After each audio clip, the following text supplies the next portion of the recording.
The best way to learn a language? Immersion, living where the language is spoken and using it every day. But if that's not in the cards for you this year, you can still learn a language the second best way, and that's with Babbel. Be a better you in 2024 with Babbel, the science-backed language learning app that actually works. Don't pay hundreds of dollars for private tutors or waste hours on apps that don't really help you speak the language. Babbel's quick 10-minute lessons are handcrafted by over 200 language experts to help you start speaking a new language in as little as 3 weeks. Babbel's designed by real people for real conversations.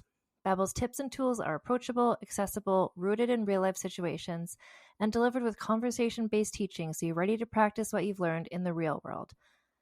For instance, I've been using Babbel's convenient courses to help me learn basic conversational skills in German while I'm getting ready for a little trip I'm planning. It's not a language I'd ever studied before, but I find the lessons really easy and kind of like hand-holding me through learning a completely new language to me.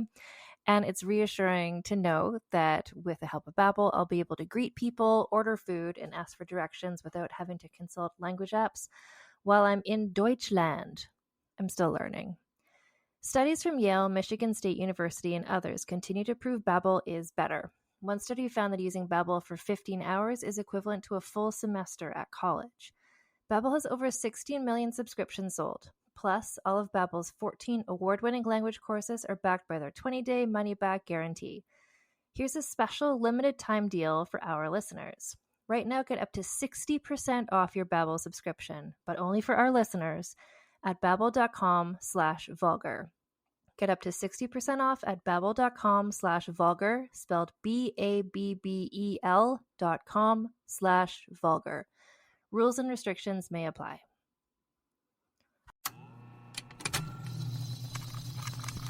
Contained herein are the heresies of Radolf Buntwine, erstwhile monk turned traveling medical investigator. Join me as I study the secrets of the divine plagues and uncover the blasphemous truth that ours is not a loving God, and we are not its favored children. The heresies of Radolf Buntwine, wherever podcasts are available.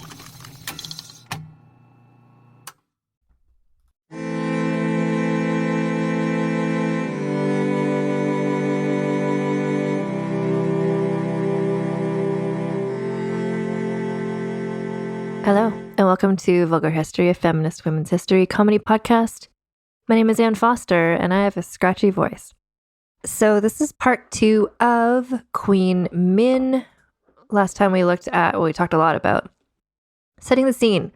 Oldie times Korea, the Joseon dynasty. We got into explaining a lot about the society.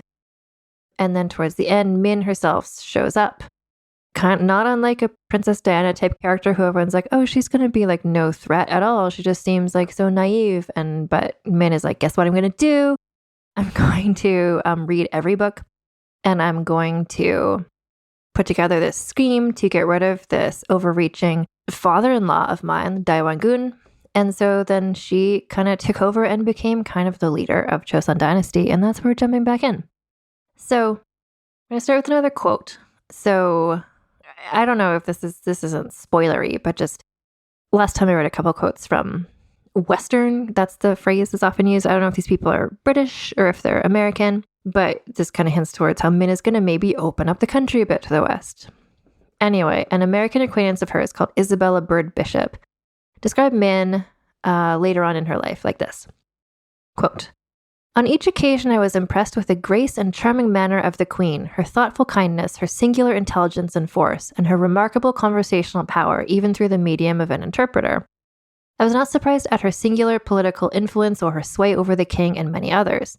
She was surrounded by enemies, chief among them being Daewongun, the king's father, all embittered against her because by her talent and force she had succeeded in placing members of her family in nearly all the chief offices of state.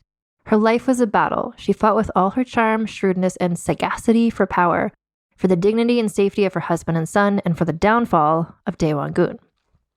So, 1877, Min and her husband Gojong commissioned a study to study Japanese westernization. So, to see, I thought I knew what that meant, but I'm just like, did they want to study Japan, or did they want to study how Japan had been affected by westernization? whichever thing they were going to study. They sent a team who reported back. They were shocked at how large the Japanese cities had become. One of these ambassadors returned with a book called Korean Strategy, which was written by a Chinese person named Huang Tsun-tian, who advised that Joseon Kingdom should ally with China. So remember, we talked last time, like there's the Joseon Kingdom, and they're just surrounded by like much more powerful places. Like China is there, Japan is there, Russia is there, the US is there. So it's kind of like, like inevitably they're going to need to ally with somebody. And so this book suggested they should ally with China. Min, who loves books, she took special interest in this book and commissioned copies to be sent out to all of the ministers. She had hoped to win approval from the Yangban, so the like aristocratic class, to invite Western nations into the Joseon Kingdom to open up trade with Japan to sort of keep Japan in check. And this is a bit, I talked last time I watched this movie, not a historically accurate movie. It's like the reign of Joseon Kingdom movies, The Sword with No Name. But in that, the character, so the Min character, she just says like, look, like we can't not interact with any other countries ever. And like, even just to like learn about them for if and when we are invaded, like we want to know more about them. Like what makes them tick? Like we need to start talking to other countries. And so I think that's what the real Min was up to here. She's just like, we just need to learn about them. We can't just be like, oh, we're fine. So the Yangban aristocracy opposed opening the country to the West. A person named Choi Ik-hyun, who had helped her recently-ish with impeaching Daewongun, was one of the people who was opposed to this. He said that the Japanese were just like the Western barbarians who had spread subversive notions like Catholicism. And this had been a major issue during Daewongun's, quote, reign. When he was being the regent, he had quashed Catholicism with massive persecutions. And so Queen Min's plan to like slightly open to themselves to other countries, to the Yangban, they felt like she was suggesting something that would destroy the social order. So she distributed this book, Korean Strategy, and people were upset about it. And basically, like, things are it's a tense situation. But despite all these objections, in 1881, there was a large fact-finding mission. So another one was sent to Japan. They stayed for 70 days observing Japanese government offices, factories, military and police organizations, and business practices. They also obtained information about innovations in the Japanese government, copied from the West, especially proposed constitution. And on the basis of these reports, Min began to reorganize her government. So 12 new bureaus were established that dealt with foreign relations with the West, China, and Japan.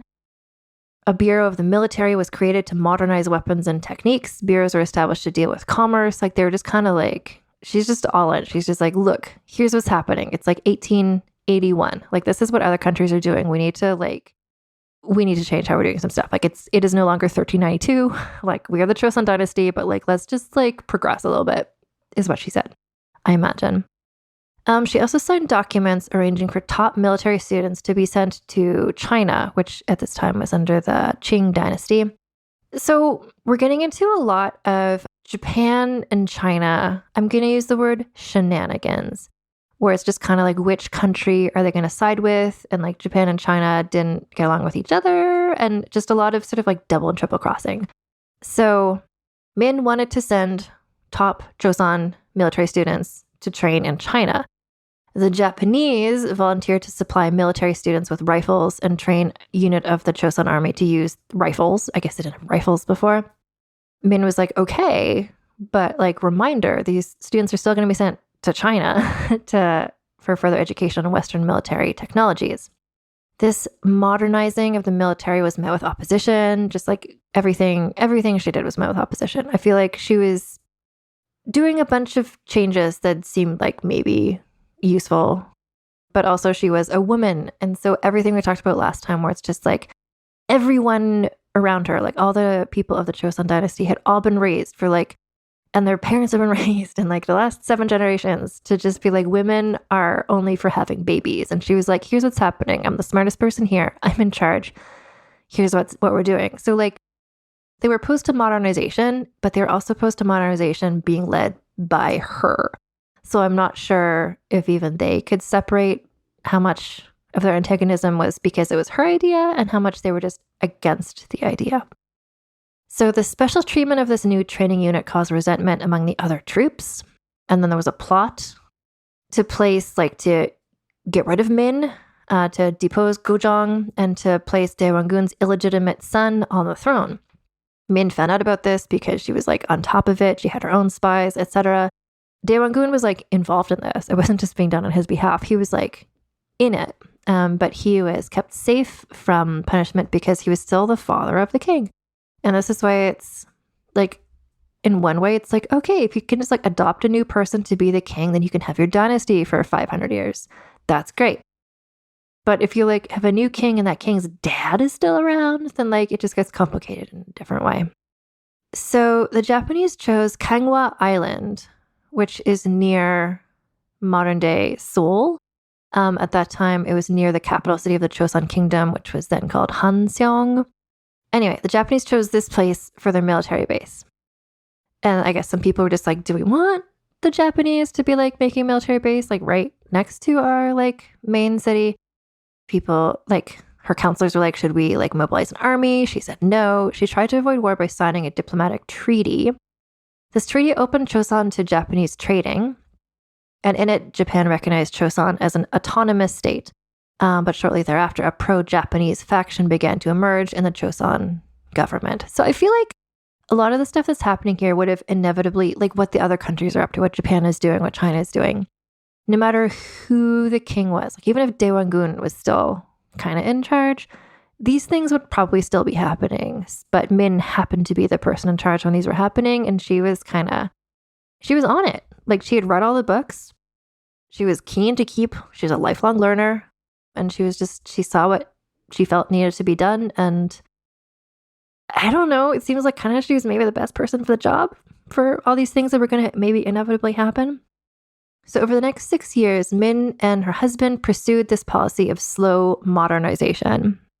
But then, so June 1882, but there's still tension, there's always going to be tension, but especially if there's tension between the old school military guys and these new people who've been trained in this new way. So members of the old military became resentful of the special treatment of the new units, and so they rebelled. They killed several important officials and then fled to the protection of the Daewongun, who publicly rebuked them but privately encouraged them because he is a sneaky guy. And then he took control of the old units as well. So I'm not sure if he's taking advantage of a situation or if he caused this to happen, but everything I've read about him, I feel he caused this to happen. He just happens to then get to take control after these people spontaneously had a rebellion. Maybe, but whatever. So Daewongun ordered an attack on the administrative district of Seoul. So his soldiers, the ones who were loyal to him, they attacked police stations to free comrades who had been arrested, and then they began ransacking private estates and mansions belonging to Min's relatives because Daewongun had it out for her specifically. This is the old school officers who are now working for Daewongun. So then they stole rifles and they began to kill Japanese training officers.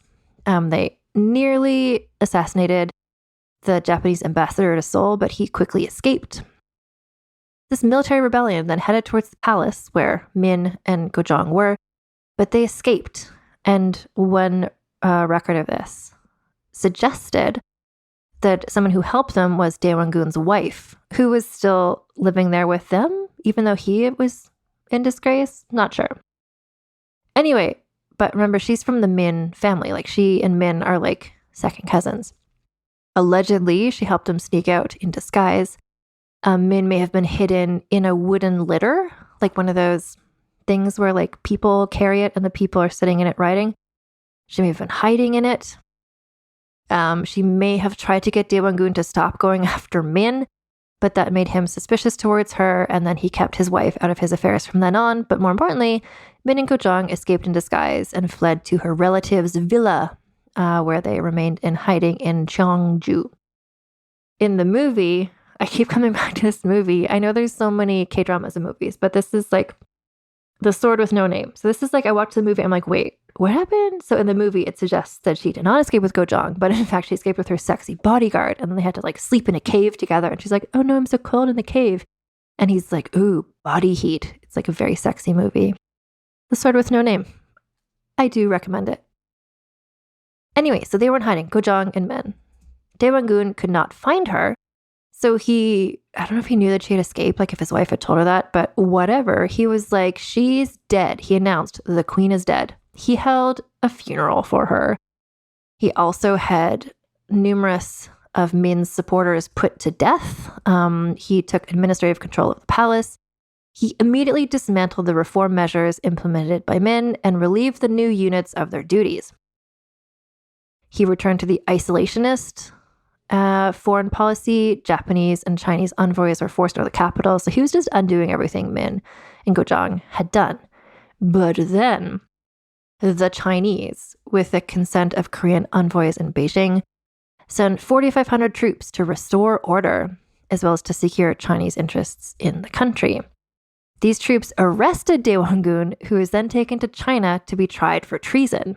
And Min, who is not dead, returned with Gojong, took control again, and like undid everything he had already undid. So they were just like, we're getting back to the westernization. We're getting back to the like training the armies. Like this moment, I can't understate how cool this moment sounds. Just like he had said she was dead and she just shows up just like, guess what, bitches? She's not dead. It's a beautiful moment. It's giving me Fred again with the 300 witnesses, just showing up like, yes, Min, yes. This is one of the moments when I was learning about her story in the first place, and I was like, oh, I need to do this on the podcast. So, like, everyone thinks she's dead. She's not dead. She shows up. Like, that's like the finale of an amazing episode of a telenovela. So everybody's, I can't keep track of the dealings, the double dealings, like who's making a deal with what. So Min and Gojong are like a team, or so it seems, or so she assumes. But everybody kind of knew that Gojong would be easier to manipulate because Min was the smartest person. And he was easier to manipulate because he'd been manipulated his whole life by his dad. So the Japanese went to him privately without Min's knowledge, and Gojong signed the Japan-Korea Treaty of 1882, which included Joseon would pay 550,000 yen for lives and property that the Japanese had lost during the insurrection, and to permit Japanese troops to guard the Japanese embassy in Seoul. Min learned about the treaty, obviously, right away. When she heard about this, she proposed to China a new trade agreement granting the Chinese special privileges and rights to ports inaccessible to the Japanese. So I think what she's doing here, I think her plan is just, she knows the Chinese, the Japanese, like to a lesser extent, the Russians, the Americans, like everybody kind of wants in the Joseon kingdom. But I think she's trying to sort of just like play them all off each other to distract them with each other. So maybe they can like leave Joseon alone a little bit, which is maybe her best option. She also requested a Chinese commander take control of the new military units. And she got a German advisor to head the Marine Customs Service. So, I don't know. I think she's still taking seriously that book she read about like how Joseon should ally with China. Anyway, it's 1883. She sent a special mission to the United States, headed by her adoptive nephew.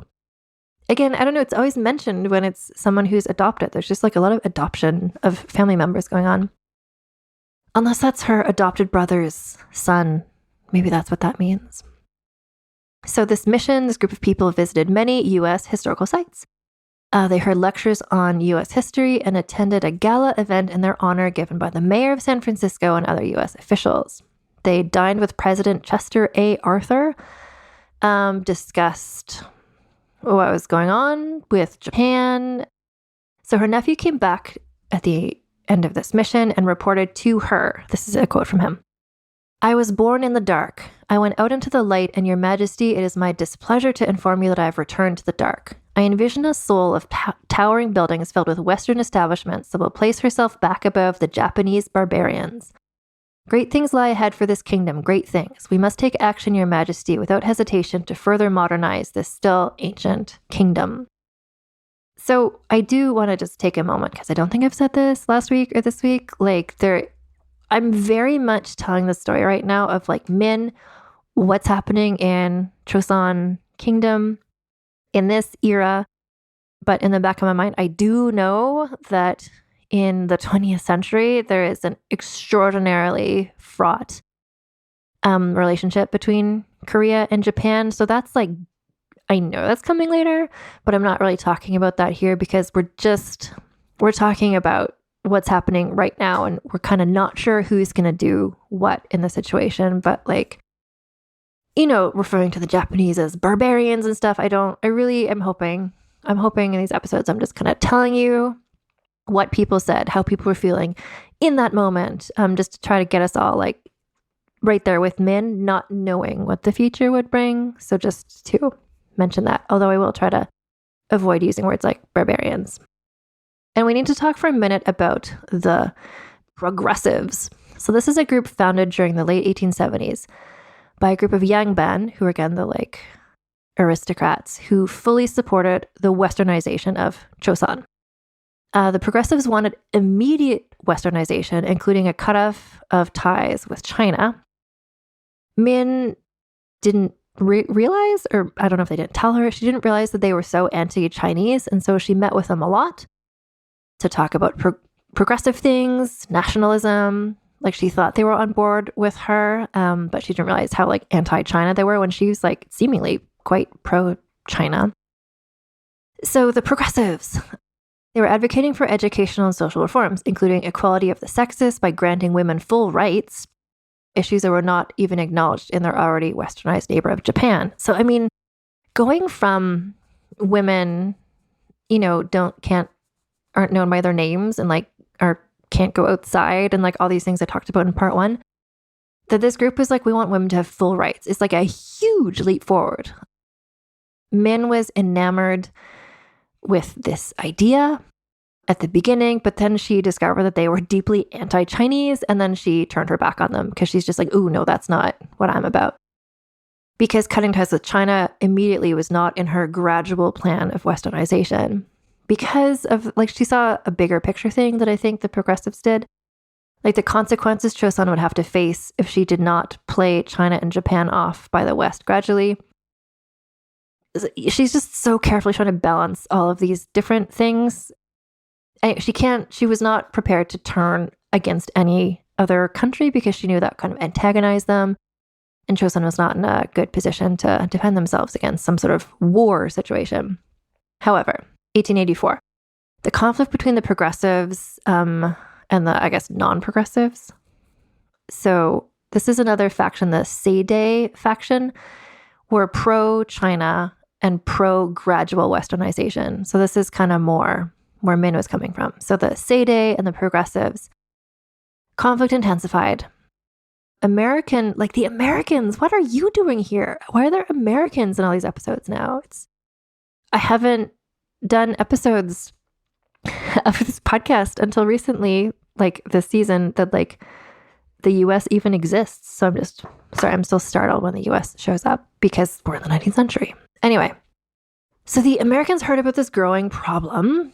They were outraged, and they attempted to bring the two groups to peace, because they all wanted modernization. It's just one group wanted it really, really quickly. One group wanted it more gradual. I think where they were not gonna negotiate is the fact that one group was anti-China and one group was pro-China. So the Americans were men, you like the ideas and plans of both parties except for the China stuff. So can we all work together?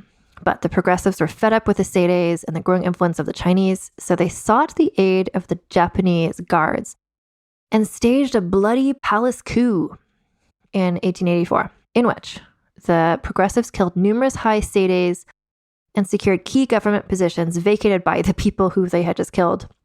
or the others who fled the capital.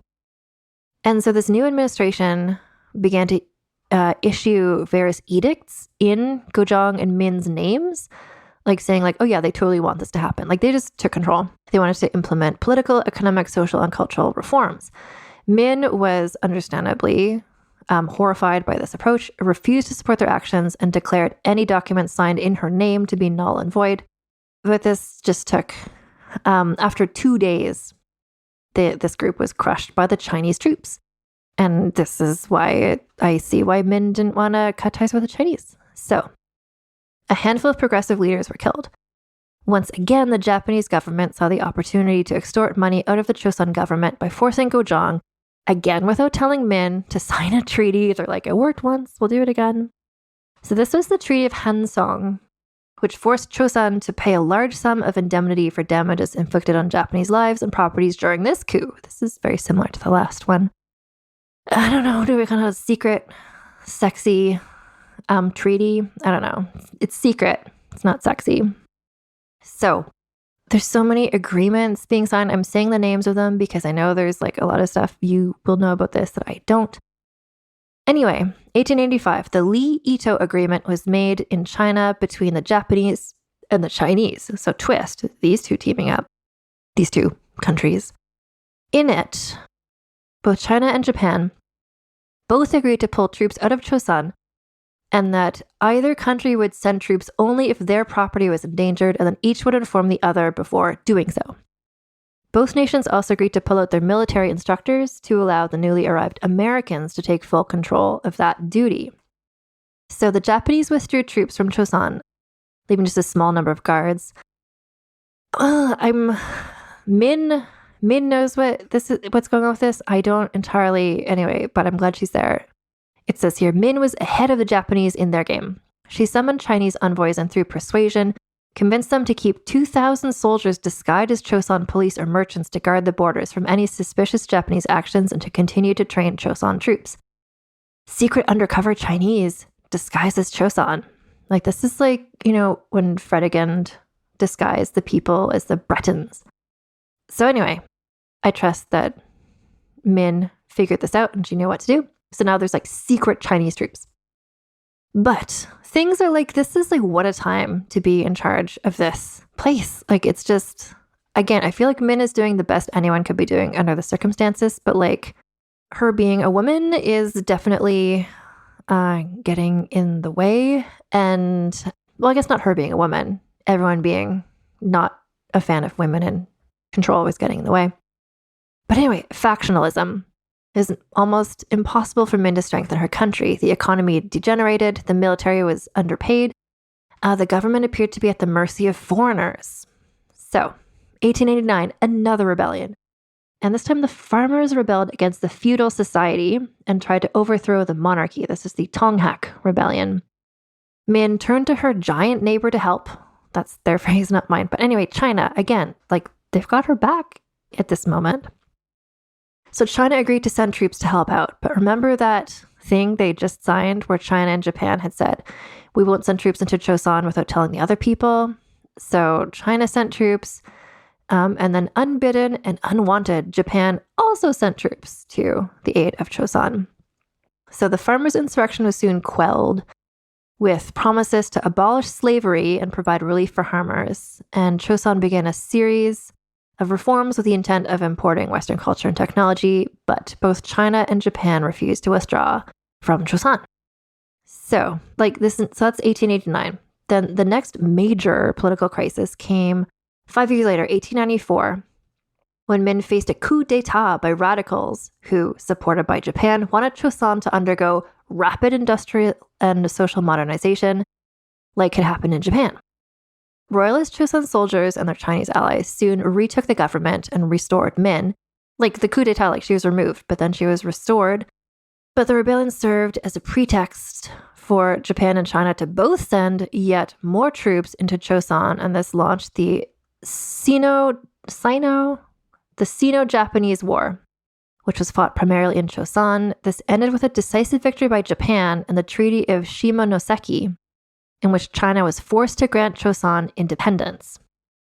But in reality, this basically meant Japan was gaining control over Joseon. Min vehemently opposed this.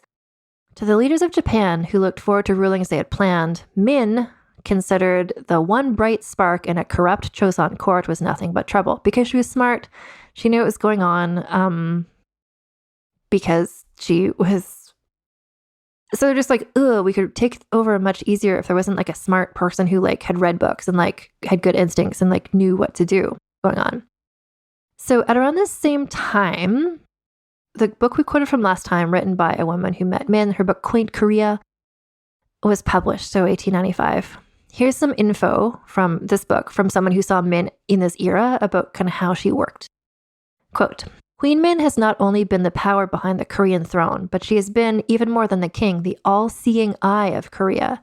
Her spies have been everywhere, seen everything, reported everything.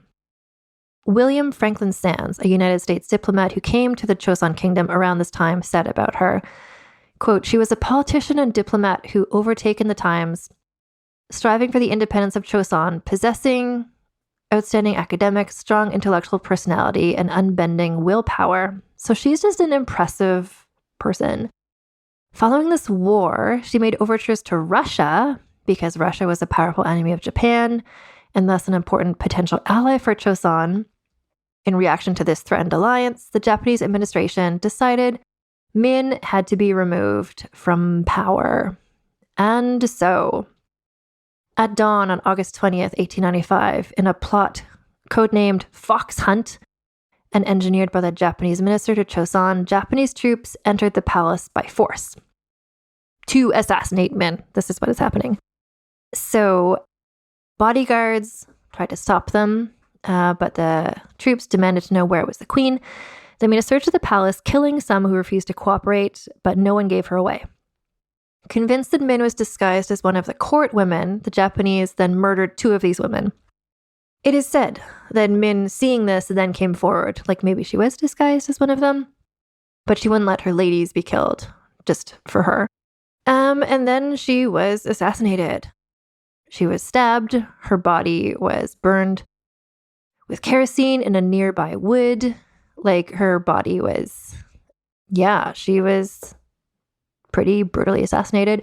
Gojong was not harmed because they knew that she was the brains behind this operation. This was a horrific thing to happen. Everybody was pretty horrified, like, not like that she had been assassinated, but also in this like brutal way. Like, it wasn't like the most slick assassins. It was just kind of like brute force, just like troops coming in. Just like it was felt like this wasn't even, not that assassinating her was good in any way, but this is especially disrespectful, which it was. The people of the Joseon Kingdom and foreign ministers were outraged. The Japanese government quickly recalled those involved, sort of in a show trial. They detained them briefly, and then the trial, writes Japanese historian Yamabe Kantaro, was a deliberate miscarriage of justice designed to protect the culprits. None were convicted. Gojong was really, really, really upset. So we're going to talk about him in a second.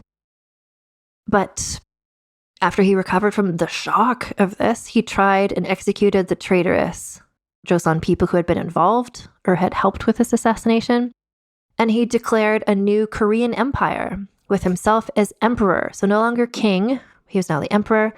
And he announced a new posthumous title for Min, Empress Myeongsong. So this is kind of like Pedro and Inez, where like she became not the zombie queen of Korea, but one of the things I read called her like the ghost queen. Like even dead, she was named empress. And then there was a state funeral 1 month later. So we're going to talk about Gojong, just to sort of explain, I don't know, the legacy or how things kind of wrap up.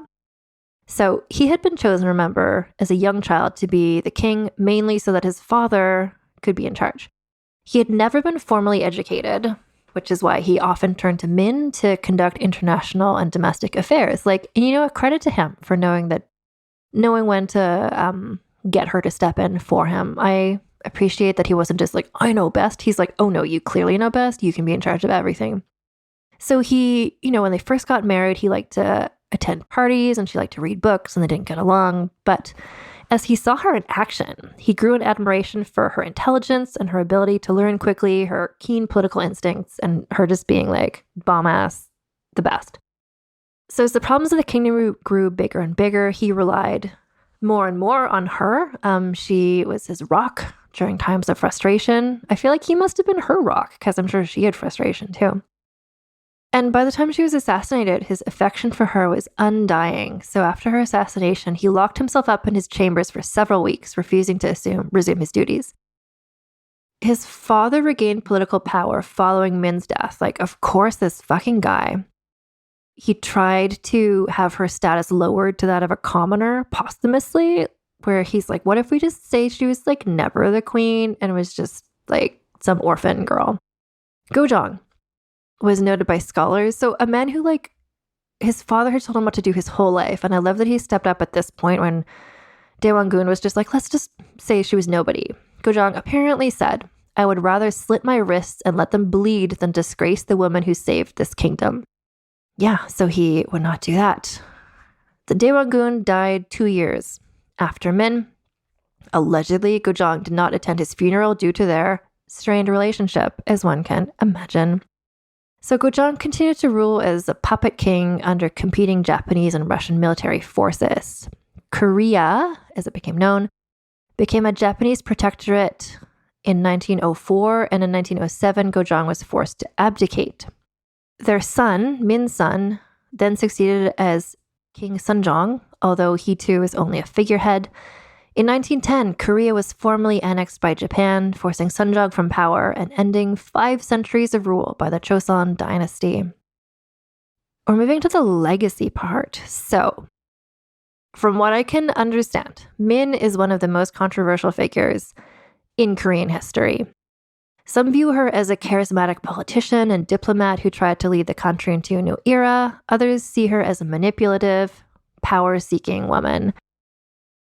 I think I really can't speak to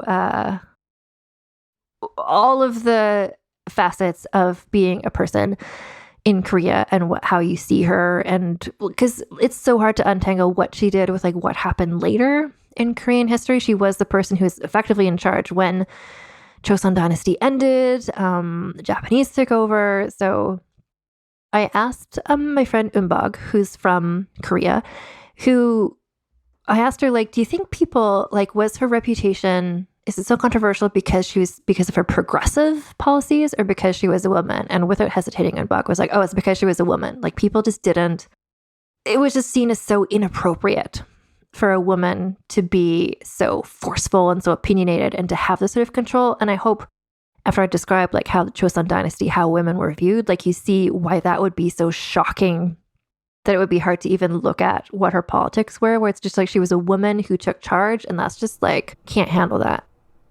And now we're just going to take a break for a word from our sponsors. As a podcast network, our first priority has always been audio and the stories we're able to share with you. But at Realm, we also sell some pretty cool merch, and organizing that was made both possible and easy with Shopify. When you think about successful businesses like Aloe or Allbirds or Skims, an often overlooked secret is the business behind the business that makes selling and, for shoppers, buying simple. For millions of businesses, that business is Shopify. That's because nobody does selling better than Shopify. It's the home of the #1 checkout on the planet. And the not-so-secret secret that's definitely worth talking about is that Shop Pay boosts conversions up to 50%. That's more happy customers and way more sales going. If you're hoping to grow your business, your commerce platform better be ready to sell wherever your customers are scrolling or strolling, on the web, in your store, in their feed, and everywhere in between. Businesses that sell more, sell on Shopify. Upgrade your business and get the same checkout we use with Shopify. Sign up for your $1 per month trial period at shopify.com/realm, all lowercase. Go to shopify.com/realm to upgrade your selling today. Shopify.com/realm.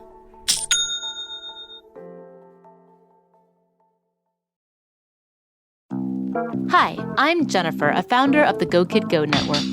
At Go Kid Go, putting kids first is at the heart of every show that we produce. That's why we're so excited to introduce a brand new show to our network called The Search for the Silver Lining, a fantasy adventure series about a spirited young girl named Isla who time travels to the mythical land of Camelot.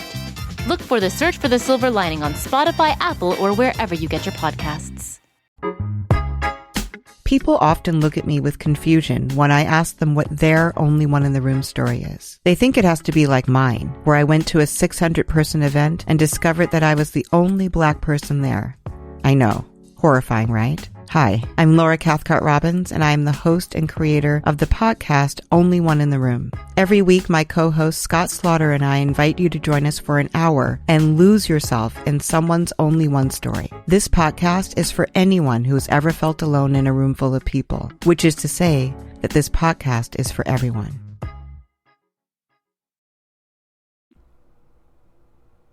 And we're back. So, aside from the political stuff, here are some other things she accomplished during her time as queen. Like, she oversaw this kingdom during a time of enormous social change. So, for instance, she invited Westerners. So, the formal introduction of Christianity happened in 1884 when she invited a man called Horace Newton Allen. Christianity spread rapidly in Joseon. He, with her permission, this guy, Horace Newton Allen, she gave him permission to arrange for the appointment of other missionaries as government employees. He also introduced modern medicine in Korea by establishing the first Royal Medical Clinic.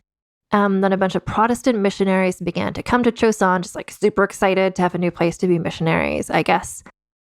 Yeah, so all these people, famous Protestant missionaries, I don't know, moved there. They established churches within Seoul. Then Catholic missionaries came. I think I'd said before, like when Daewongun was kind of in charge, he had really stomped out Catholicism, but now the Catholics came back. So the Christian missionaries made contributions towards the modernization of the country. So concepts of equality, human rights, and freedom, and the participation of both men and women in religious activities were all new to Joseon. Min was, she was all on board of integrating these values within the government. She wanted the literacy rate to rise. And with the aid of Christian educational programs, it did so significantly within a matter of years. So it's not just they came in and they were like, this is Christianity. They like came over and kind of brought in other stuff too, like education. So she approved plans to establish a palace school to educate children of the elite in English language. She also gave her patronage to the first all-girls educational institution, which was established in Seoul in 1886 by American missionary Mary F. Scranton. So in its early stages, the school was more of a place for poor girls to be fed and clothed, which you need to deal with that before you can even get to education.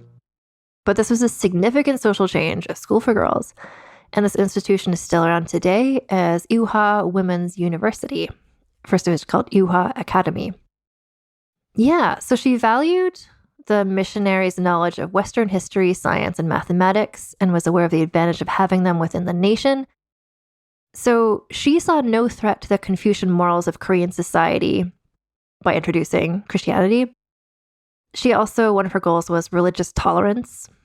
So the first newspaper to be published in Joseon was, it included contemporary news of the day, essays and articles about westernization, news of further modernization of Joseon. This happened during her reign. Then, the publication of a Korean language newspaper was a significant development, and the paper itself played an important role as a communication media to the masses. Yeah, so there was like a couple, there's like stops and starts. There's like one newspaper, then that stopped. There's another newspaper. These were all under her reign. 1894, a newspaper entirely in Hangul, which is the like written language. Actually, wait. A newspaper entirely, so the first newspaper was in Hanja newspaper. Then there was a Korean language newspaper. Then this one, a newspaper entirely in Hangul, making no use of the Korean Hanja script. So this started in 1894. This is called the Seoul News. It was published as a weekly newspaper under the patronage of both Gojong and Min. It was written half in Korean and half in Japanese. Music theory, Western music theory also came in during this time. Again, the Protestant missionaries, they introduced like Western music, like in the form of Christian hymns. but this created a strong impetus to modernize Korean ideas about music. So instruments like Western musical instruments, like the organ. A Christian hymnal was published in the Korean language in 1893, commissioned by Min. So she never, to be clear, became a Christian. She remained a devout Buddhist with influences from shamanism and Confucianism. She also opened the economy. So they suddenly started doing trade. She also, I think, created mint, like to mint coins. Like for this isn't a Min coin minting moment, but it's like a coin minting moment. So yeah, so she created a new coin in 1884, which secured a stable Korean currency at the time. Western investments started to take hold. With the aid of the United States Department of Agriculture, a new project called American Farm was started on a large plot of land donated by Queen Min to promote modern agriculture. Farm implements, seeds, and milk cows were imported from the United States. The Bureau of Machines was established during her reign. Steam engines were imported. However, despite the fact that Gojong and Min brought the Korean economy to an acceptable level to the West, modern manufacturing facilities did not emerge due to her assassination, which kind of got in the way of all of her plans, obviously. So that's Queen Min. I find this story so interesting. There's so many resonances that are similar to just so many other ruling women we've looked at. Like the one that I feel the most similar to is it's a bit Rani Ditta, where it's just kind of like, who did she have? The Damaras, which reminds me of like the Yangban, which are just kind of like these aristocrat men who are around her just being like, a woman, what are you going to do? And she's just like, fuck you, I'm so smart. Just do what I'm saying, I know what I'm doing. And you just have to deal with them, which is also reminds me of like a Mary Queen of Scots moment. I love that Gojong was there for her in the end, like that she kind of won him over from his dad. It's just such an interesting story, and I'm really excited to learn more about Asian history. Honestly, if you're familiar with anything East Asian history, please let me know. I would love to know more people to write about, although I could also just watch all these Joseon era K-dramas, and I'm sure I'd find some people. Anyway, time to score Queen Min. So some of the categories I have like a pretty strong idea. Some of the categories I'm not sure. So like scandaliciousness. This is like one where I really need to put myself, like think about all the stuff we talked about in part one, like what the culture was like, where it's, you know, she wasn't a Hortense Mancini. She's not like doing like secret sexy things running around, but she, like the fact that she like read books, the fact that she like usurped Daewongun with this secret conspiracy plan, like the fact that she really worked towards modernizing Joseon, like those things were so scandalous to the people around her. I mean, the fact that she like was a woman who educated herself and like spoke her mind, like that was so scandalous to like, given what the culture was like when she started being queen to what it was like when she ended being queen, like it was very scandalous to the people around her, like that she read books, that she like did things on her own, that she wielded this influence that was so unusual, that she didn't host tea parties, but she would rather like talk with scholars. Like it was incredibly scandalous. I'm like, honestly, like considering what the culture was like, the actions that she took were super scandalous. And that's part of why people weren't on board with her. I'm going to give her a 9. I'm giving her a 9 for scandaliciousness, because in context, all that stuff, scheminess, I feel like is one where she will get really high marks, because the question I think of is like, is it amount of schemes or is it the effectiveness of schemes? And it's like, especially with like, looking at a Korean woman or even an Asian woman or just like a non-white woman, scheminess has so many other connotations. So I want to emphasize that I mean this in the most celebratory manner, like somebody who is smart and intelligent and like comes up with like resilient, like someone who comes up with a plan, thinks of all the angles, like makes it happen. Like, and she was all about that. Like the fact that everyone was just being like, oh, is she going to have a baby? She was secretly finding ways to like depose Daewongun. Like the way that everything she did, like her political savvy was so clutch. Like she figured out until she was assassinated. Like, well, and the fact she was assassinated because she was so smart. Like, I'm gonna, like, for her, this is just like smartness, cleverness. Like, and I do think, honestly, I think this is a 10 because she was so smart, but she also knew, like, when she was eager to learn from other people, and then their ideas helped her come up with new ideas, like the lifelong learning of it, like how much she liked books, like just, she was so successful in the face of great odds because she was just so clever and smart. And I'm going to put that all under the umbrella of scheminess in the best possible way. Her significance is one where I really am just going to lean back to people who I talk to about this. Like, she's very, very, very well known, I think it would seem, to people in modern day Korea or people familiar with Korean history. So in that Malansine way, where it's just like people who you just kind of know who she is, even if you don't know exactly what her story is. That's the sense I get. Like, even children are just like, oh, Queen Min. They just know that there's something impressive about her, maybe something kind of scary about her. But in terms of significance, like, she partially, like, she did so much stuff. Some of the things that happened to Joseon maybe would have happened no matter who was in charge, but she really dove right in there, like with China, with Japan, with Russia, with the US. Like, she really, like, the changes she was implementing, I think, were really crucial. She was assassinated, so I'm not sure what would have happened there in the 20th century had she still been there. I do think she's incredibly significant. And I think I'm going to give her, I don't know enough about Korean culture to know, but I do think that she is really famous. I think the stuff she did was really impressive. I'm going to give her a 9.5 for significance. This is going to be a high score. Like, where's this going to land?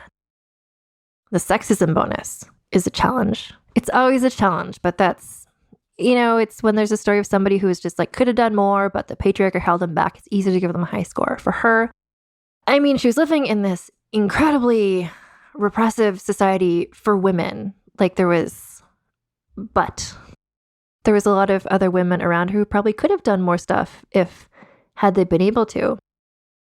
But she did do a lot of stuff. Like, she became the queen, and then she just kind of like kept going. She really proved she was lucky in a way, I guess, that Gojong supported her intelligence and didn't get in her way. Like, she certainly faced a lot of sexism, obviously. Like, this is at least a 5 just because of, like, the culture she grew up in. How much did sexism hold her back is tricky, because if this had been a man, things might have gone differently. If Gojong had been as smart and as savvy as Min, there's a lot of extra hurdles because she was a woman, because people didn't respect her. But at the same time, how much did that get in her way, Like, eventually she was assassinated not because she was a woman, but because she was an effective leader. Like, a 10 sexism bonus would be a woman who was not able to do a lot of the stuff she did. Like, she kind of busted out and was able to do these things. I'm going to say, for her, controversially, I don't know, I'm going to say a 7 for sexism. So, math time. This is going to be a high score. That is 35.5, which, for context, that is the Chevalier. Daewon has 35.5. Oh, how perfect is this? Malansine, 35.5. Because I do think culturally, in terms of everything, like, the two stories do remind me of each other in some ways. Yeah. Harem Sultan has a 36. Her stories also kind of reminds me of this a little bit. And Jinga has a 36. So Queen Min is up there. Like, if we're looking at the top scores, she's 7. Like, she's 7 in 7th place of everybody. I think this is an incredibly good score for a person that I had never heard of before, but who is so interesting and fascinating and important. And I'm really happy to have been able to talk about her. And I'm happy where she landed, I think. Just for reference, at the moment, 1, 2, 3, 4, 5, 6, 7, 8, 9, 10. 6 of the top 10 are all from the International season. I'll give you the rundown at the moment. Someone asked me a while ago, get asked every now and then, where is the Scandalous Scale? Where can I find it? And it is not currently online anywhere. I hope one day to do that. And maybe I'll have time to in the future. But at the moment, so Fredegund is at the top, 38. Queen Margot, 37.5. Then Njinga, Harem Sultan, both 36. La Chevalière d'Aon, Malincine, and Queen Min are in next place with 35.5. Christina of Sweden has a 33.5, and then Joanna of Naples with 33. Is that 10? Nope. And then 10th place is Cecilia of Sweden with a 31.5. So that's Queen Min. Thank you for listening. Again, as I always say, but I really mean it. I will never stop meaning it. If you live anywhere near anything I just talked about and you can like visit it and take a picture of it for me, I live for that. Like I love an armchair travel moment. If you're in Korea, love it. If you could show me a picture of like anything related to Queen Min, my new icon. If you go to vulgarhistory.com, there's a button there where you can that leads to a forum. And on that forum, you can leave me messages with feedback, thoughts, especially about stories like this, where I'm excited to share the story, but it's very much outside my regular wheelhouse. And I want to make sure, if you have thoughts about this, I can absolutely do like a follow-up to say like, hey, here's thoughts from people who know more about Korean history and what they think about it. I would love to share that. But also if you have other suggestions of people that you'd like for me to talk about on the podcast, you can leave those suggestions there. You can, support the show. Vulgarhistory.store is our merch place. If you use code TITSOUT for free US shipping or TITSOUT10 for 10% off. If you have ideas for Queen Min merch is something else, reach out, let me know. You can also reach out, let me know on Instagram where I'm at Vulgar History Pod. You can send me a DM there, or also on Twitter where I am at Vulgar History. If you want to support the show on Patreon and get some extra stuff, you go to patreon.com/AnnFosterWriter, and that is where you get early access, ad-free access to episodes of Vulgar History. You can also, depending on how much you pledge, if you pledge at least $5 or more a month, then you get access to Vulgar Peace Theater. Maybe one day we're going to do The Sword with No Name, I don't know, or another K-drama. I would love to. Anyway, and also that's the bonus podcast I do with Lanoa Johnson and Alison Epstein talking about costume dramas. We've recently done Les Miserables, the Hugh Jackman one. By the time you hear this, I don't think we'll have done the next one yet, but our next one up is going to be Newsies. Oh, and then after that, we're definitely going to be doing Queen Margot, the movie about Queen Margot, which in the Queen Margot episode, I talked about it's so good. I think everyone should watch it. But at that point, when I recorded that a couple of years ago, it was not streaming. Now it is. You can watch the movie. It's literally called Queen Margot, Margot with a T. It's on, I think, Amazon Prime. It's on YouTube. It's on Apple. You can watch it. It's a great time. Oh, also, you should tell me if you're reaching out to me. I'm just like really thirsty for messages. I love being in touch with you all. If you have suggestions of K-dramas, like if like your favorite Joseon era TV show or movie, like I'm all about it. And I really want to watch more of these sorts of things. And I think that's everything. Thank you so much for listening. I'll talk to you next week. And until then, keep your pants on and your tits out. Vulgar History is hosted, written, and researched by Ann Foster and edited by Christina Lumagi.